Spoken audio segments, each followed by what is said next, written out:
Desde os primórdios da humanidade, o sacrifício tem sido uma prática carregada de significado.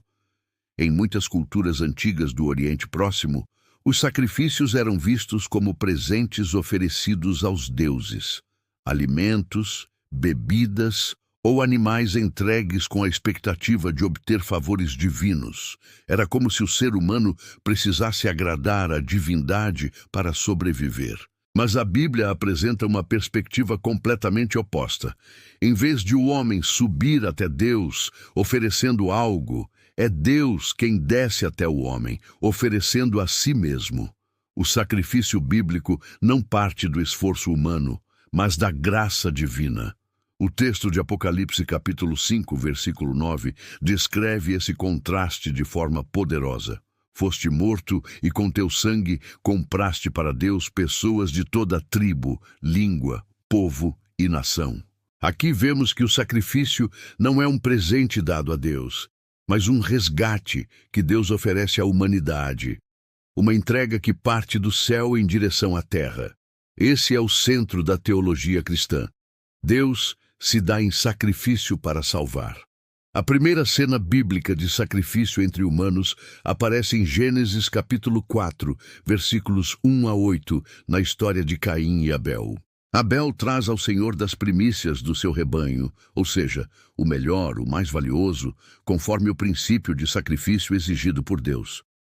Caim, por outro lado, oferece apenas do fruto da terra, algo sem preparo, sem entrega real. O texto é claro.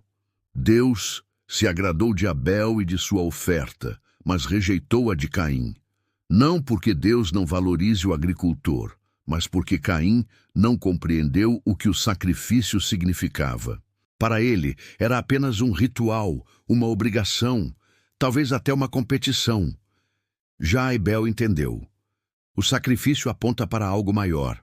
Um cordeiro substituto, um ato profético que lembrava a promessa do Redentor feita em Gênesis capítulo 3, versículo 15.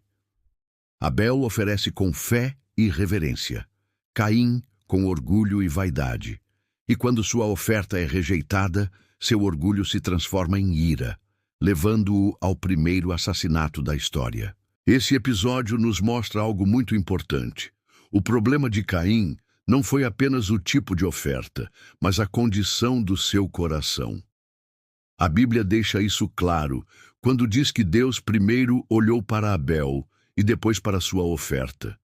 Isso revela que o mais importante para Deus não é o que oferecemos, mas quem somos quando oferecemos.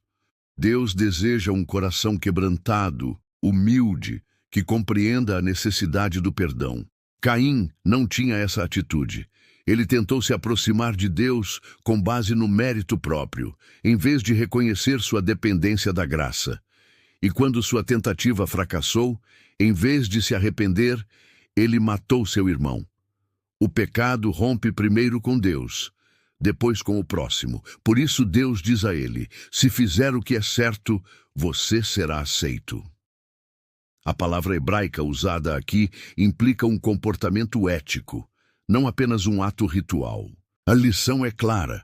A adoração verdadeira exige não apenas sacrifício, mas transformação de vida. Essa conexão entre culto e ética é reforçada em várias partes da Bíblia. Os profetas constantemente denunciaram o povo que sacrificava animais no templo, mas vivia em pecado no cotidiano. Miqueias, capítulo 6, versículos 7 e 8, resume isso de maneira poderosa. Será que o Senhor se agrada com milhares de carneiros com 10.000 ribeiros de azeite?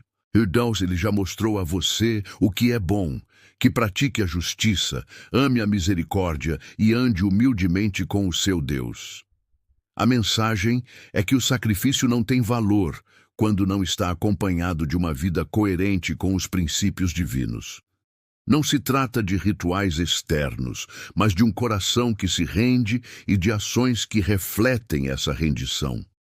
Sacrificar sem obedecer é hipocrisia. Adorar sem amar o próximo é farsa. Deus rejeita o culto vazio. Pois o verdadeiro sacrifício é aquele que nasce de um coração quebrantado e de uma vida comprometida com a justiça, a misericórdia e a humildade. Essa compreensão nos prepara para o clímax do conceito bíblico de sacrifício. Isaías, capítulo 53. Ali, o profeta descreve o servo sofredor, uma figura messiânica que carrega sobre si o pecado de muitos. É impossível ler esse texto sem enxergar a imagem de Jesus Cristo. Ele é descrito como um cordeiro levado ao matadouro, silencioso, manso, submetido à dor e ao desprezo. Mas o texto deixa claro, ele foi ferido por nossas transgressões, esmagado por nossas iniquidades. O castigo que nos traz a paz estava sobre ele, e pelas suas feridas fomos curados. Isaías, capítulo 53, versículo 5. Aqui não vemos um sacrifício imposto por homens, mas um sacrifício voluntário, substitutivo e redentor. Cristo se apresenta como oferta pelo pecado, tomando sobre si o juízo que era nosso. Esse sacrifício não apenas cumpre as exigências da lei, mas revela o coração de um Deus disposto a se entregar para nos restaurar. É o sacrifício perfeito, eterno e completo.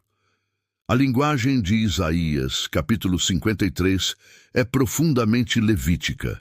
Os termos técnicos para pecado, pesha, awon, ket, aparecem repetidamente. A estrutura dos versículos segue o padrão dos sacrifícios do livro de Levítico. O servo não apenas sofre, mas justifica. O meu servo, o justo, com o seu conhecimento, justificará a muitos, porque as iniquidades deles levará sobre si. Versículo 11. Essa justificação não é teórica, é vicária. Ele sofre no lugar dos culpados. Ele leva, ele suporta, ele substitui. Como a oferta pelo pecado, o servo tem mãos impostas sobre si, simbolicamente, e leva embora a culpa do ofertante.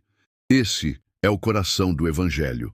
E em Apocalipse capítulo 5, versículo 9, a Bíblia declara que Jesus foi morto e com seu sangue comprou para Deus pessoas de todas as nações. A morte do Cordeiro não foi em vão. Ela teve propósito: redimir, justificar, salvar. A cruz é o altar definitivo e Jesus é o Cordeiro definitivo. Mas o que esse sacrifício diz para nós hoje? A resposta está em Filipenses, capítulo 2, versículo 7. Ele se esvaziou. O próprio Deus, Criador de tudo, se fez servo, se fez carne, se fez homem. E mais, se fez maldito por nós, como diz Gálatas, capítulo 3, versículo 13. Esse esvaziamento de si mesmo, essa entrega completa, é o modelo para o nosso relacionamento com os outros. Quantas vezes, por orgulho, deixamos de servir, de perdoar, de estender a mão? Quantas vezes, como Caim, competimos com o próximo em vez de caminhar ao lado dele? O sacrifício de Cristo nos convida a uma vida diferente, uma vida de renúncia, de humildade, de entrega. Assim como ele se esvaziou por nós, somos chamados a nos esvaziar em favor dos outros, nossos vizinhos, filhos, colegas. O sacrifício bíblico não é apenas um conceito teológico.